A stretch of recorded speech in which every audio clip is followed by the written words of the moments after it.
Let's talk about that first sign, the one most people miss because at first glance, it feels so good you don't want to question it. The charm, the almost magnetic pull of someone who seems to get you instantly, who showers you with compliments, and who, from the very beginning, makes you feel like you've finally found someone who sees you the way you've always wanted to be seen. That's the trap. That's the hook. And it's not always easy to recognize because our culture celebrates this kind of connection. This fairy tale meeting where everything clicks and nothing feels forced. But when it's too perfect, too soon, that's not romance, that's strategy. You see, narcissists are not careless in their approach. They're calculated. They've learned to mirror you so well that it feels like you're meeting the best version of yourself reflected back at you. If you love books, they're suddenly quoting authors. If you value family, they have the most heartwarming stories about theirs. If you're driven by ambition, they'll tell you about the empires they plan to build. None of it is about authenticity. It's about speed. It's about getting you invested before you have the chance to ask, wait, do I really know this person? This is why the intensity feels intoxicating. We're wired as humans to respond to recognition and affirmation. When someone places us on a pedestal, our brain rewards us with a rush of dopamine. We don't just enjoy it. We crave more of it. But here's the danger. When someone drowns you in affection right away, when they talk about soulmates within weeks or even days, when they're already planning futures before they've proven consistency, that's not love. That's possession dressed up as devotion. Now, you might ask, but can't someone just be genuinely enthusiastic? Of course they can. Not everyone who falls quickly is a narcissist. The difference lies in the pace they demand from you. Genuine connection respects time. It allows room for doubt, space for individuality, and the natural unfolding of trust. A narcissist doesn't want that. They thrive on collapsing timelines because the sooner you're hooked, the sooner they can start to shape the narrative of the relationship. And here's the irony. While they're busy putting you on a pedestal, they're actually setting you up for the inevitable fall. Because the pedestal was never built to hold you. It was built to serve them. It was bait, and once you've taken it, once you've bought into the fantasy they've sold, the real game begins. That's when criticism creeps in. That's when silence becomes a weapon.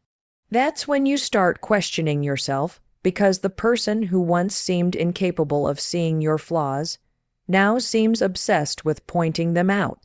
So how do you spot this early? You pay attention to pace. You pay attention to whether their admiration feels earned or whether it feels like they're skipping chapters in a book they claim to have read. You notice how quickly they talk about permanence, moving in, marriage, forever, without having walked with you through the smaller, ordinary tests of life. Real love doesn't rush to prove itself. It proves itself quietly, consistently, over time. When someone's words are sweeter than their actions, when their promises run ahead of the reality you've seen, that's your clue. Don't be blinded by how good it feels in the moment. Step back and ask, are they connecting with me or are they performing for me? Because there's a difference, and that difference will determine whether you're stepping into love or into manipulation. Charm that feels too perfect isn't a gift, it's a disguise, and the sooner you can see through it, the sooner you can protect yourself from the damage that always follows. The truth is simple. If it feels like a dream too soon, it's probably someone else's script, not your story.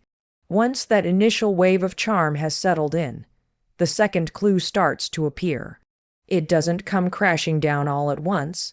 It creeps in quietly, almost invisibly, and that's what makes it dangerous. I'm talking about those subtle shifts in respect. The way a narcissist begins to test the boundaries of how much of your dignity you're willing to give up without noticing. At first, everything feels balanced. They listen, they nod, they validate. You feel heard, maybe even celebrated. But then, slowly, there's a change in the air. It might be something as small as interrupting you mid-sentence not just once, but repeatedly, as if your words are background noise to their story. Or maybe it's a joke at your expense, slipped in front of friends, followed by the classic line, "Relax, I'm just kidding." These aren't accidents. They're probes, small tests of whether you'll laugh it off, whether you'll shrink back instead of standing tall. This is how the erosion begins. Respect doesn't disappear overnight. It is chipped away piece by piece. The narcissist is studying your tolerance, measuring how much they can get away with before you push back. And often, because we remember the warmth of their early charm, we excuse it. We tell ourselves they didn't mean it, or everyone has flaws. But those little moments accumulate. A comment that makes you second guess yourself, a dismissive glance when you share something important, a sigh, an eye roll, a correction that feels more like control than care. Psychologically, this works because the contrast is jarring. When someone who once put you on a pedestal starts knocking at its base, you feel unsettled. You begin to question, did I imagine their admiration? Am I overreacting? That's the beginning of self-doubt, and self-doubt is the soil where gaslighting takes root.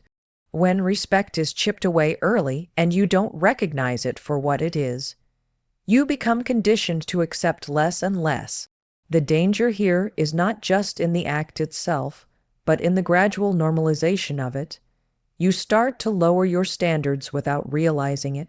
What once would have made you walk away now makes you justify staying.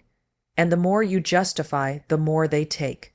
It's a cycle, and the key to breaking it is to recognize that respect is not negotiable. Once someone starts to make small withdrawals from your dignity, they rarely stop there. The philosophical truth at the heart of this is simple. Love without respect is not love. Respect is the ground everything else stands on. Without it, affection becomes manipulation, communication becomes control, and intimacy becomes exploitation.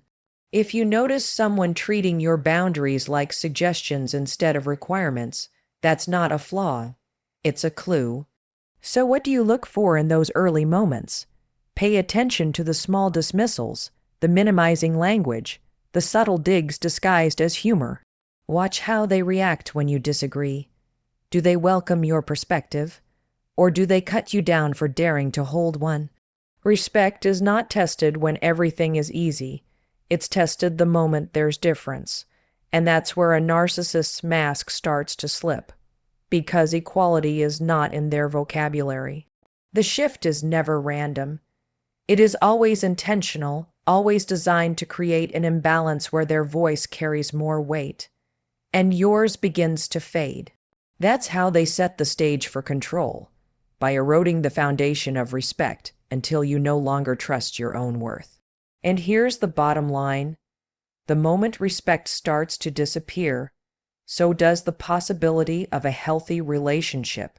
Don't excuse it, don't explain it away, because if you ignore that clue, you're not just giving up respect, you're giving up yourself.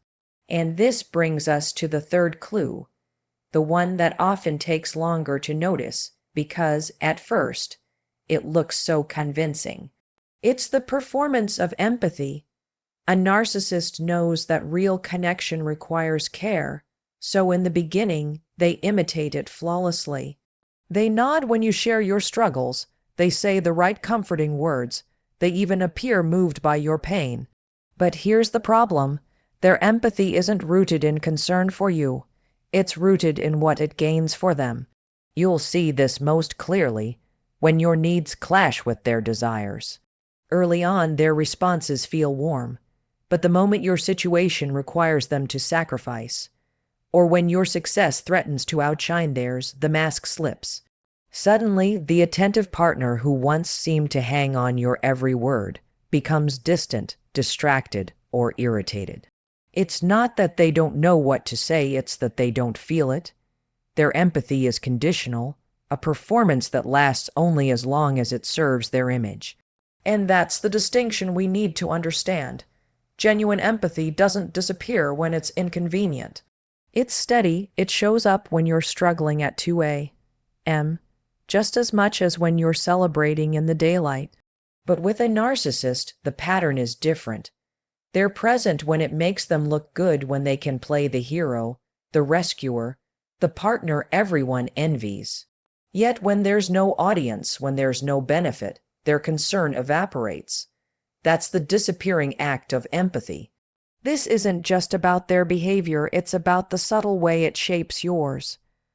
Over time, you start to minimize your feelings because you notice how quickly they dismiss them. You learn to stay quiet about your pain because you sense their impatience. You begin to question whether your needs are too much, whether you're being dramatic. That's not accidental, that's conditioning. It's how you're taught to shrink so their comfort is never disrupted. From a psychological perspective, this is devastating because empathy is the foundation of intimacy. Without it, there's no true partnership, only performance. And when that performance wears thin, you're left alone even while standing right next to them.